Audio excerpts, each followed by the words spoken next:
శ్రీ ఒగిల్చెర్ల అవధూత శ్రీ దత్తాత్రేయ స్వామి వారితో అనుభవాలను చెప్పుకుంటున్నాం.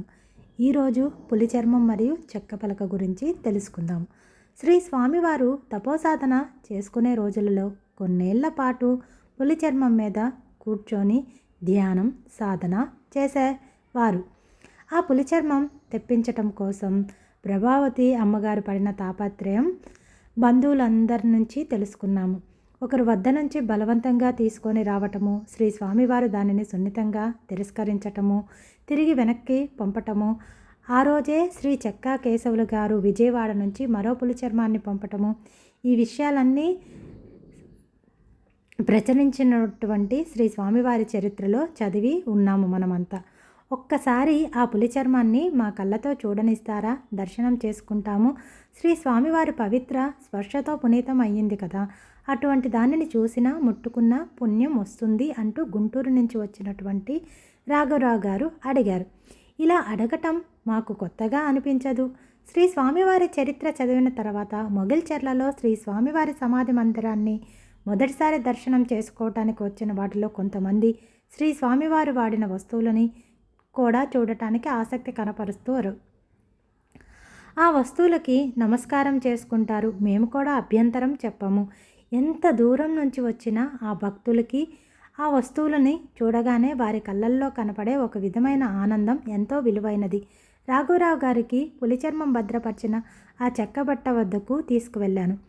3 వైపులా చెక్కతో పైభాగాన పారదర్శకంగా ఉండే చెక్క పలకతో తయారు చేసిన ఆ చెక్క పెట్టెలోనే ఆ పులి చర్మాన్ని భద్రపరిచాము.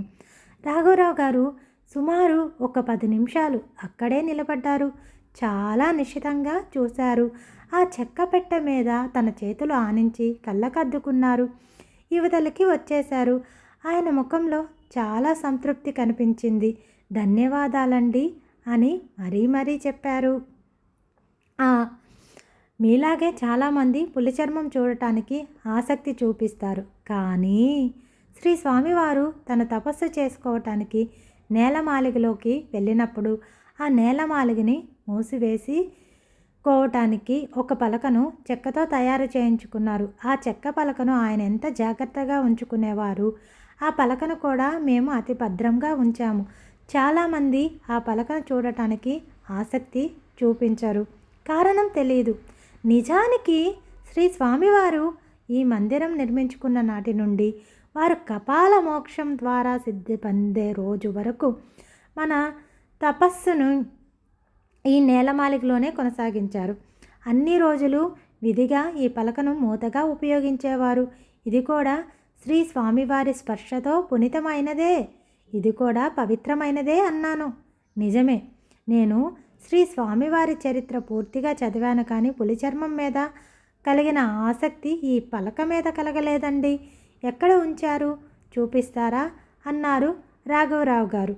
పులి చర్మం ఉన్న చోటుకి కొద్దిగా యువతల వైపు మరో పెట్టెలో భద్రపరిచిన ఆ చెక్క పలకను చూపించాము. భక్తిగా నమస్కారం చేసుకున్నారు. ఈసారి ఆయన కళ్ళల్లో మునుపటి కంటే ఎక్కువ ఆనందం కనిపించింది. ఉద్వేగం కూడా తట్టుకోలేకపోయారు. నీళ్లు నిండిన కళ్ళను తుడుచుకున్నారు. ఒక సందేహం ప్రసాద్ గారు, మీరెందుకు ఈ వస్తువులను ముట్టుకోవద్దని ఖచ్చితంగా చెప్తున్నారు? శ్రీ స్వామివారు వాడిన ఆ వస్తువులని ముట్టుకుంటే మాకు మరింత తృప్తిగా ఉంటుంది కదా అని అడిగారు. ఆ వస్తువులన్నీ అత్యంత పవిత్రమైనవిగా భావిస్తాము. అందరూ మీలాగా శుచి, శుభ్రత, సంస్కారంతో ఉండరు కదా. రాబోయే తరాల వాళ్ళు కూడా వీటిని చూసి తరించాలని ఇలా భద్రపరిచాము. అందరూ భక్తులు ఒకే విధంగా ఉండరు. కొందరు ముట్టుకునే పేరుతో అతి ఉత్సాహంతో ఆ వస్తువుల ఉనికినికే ప్రమాదం కలిగిస్తారు. మేము నియంత్రించే లోపలే నష్టం జరిగిపోతుంది. ముందు జాగ్రత్తగా భవిష్యత్తుని మా దృష్టిలో పెట్టుకొని ఈ ఏర్పాట్లు చేశాము అని చెప్పాను. సలోచనగా అర్థమైనట్లు తల ఊపారు. శ్రీ స్వామివారి మందిరానికి వచ్చినప్పుడు శ్రీ స్వామివారి సమాధిని దర్శించుకొని వెనక్కి వెళ్ళిపోయే కొంతమంది భక్తుల్ని చూసిన తర్వాత ఇలా శ్రీ స్వామివారు వాడిన వస్తువులను కూడా చూసే అవకాశం మందిరం వద్ద ఉన్నది అని తెలియచేయటానికి ఈరోజు మనందరి కోసము ఇలా వ్రాసినటువంటి ప్రసాద్ గారికి నమస్కారాలు తెలియజేస్తూ ముగిస్తున్నాను. సర్వం శ్రీ దత్తాత్రేయ స్వామి అనుగ్రహంగా చెప్పుకుంటున్నాము. సర్వం శ్రీ దత్తాత్రేయ స్వామి కృప. మన అందరికీ ఆయన కృప ఉంది కాబట్టే చదవగలుగుతున్నాము, వినగలుగుతున్నాము, ఇలా చెప్పుకోగలుగుతున్నాము. ప్రతి ఒక్కరూ స్వామివారి మందిరానికి విచ్చేయండి. స్వామివారిని ప్రయత్నపూర్వకంగా మీరు ఆయన దర్శనానికి రావాల్సిన అవసరం లేదు. ఆయనను తలచితే ఆయనే మిమ్మల్ని పిలిపించుకుంటారు.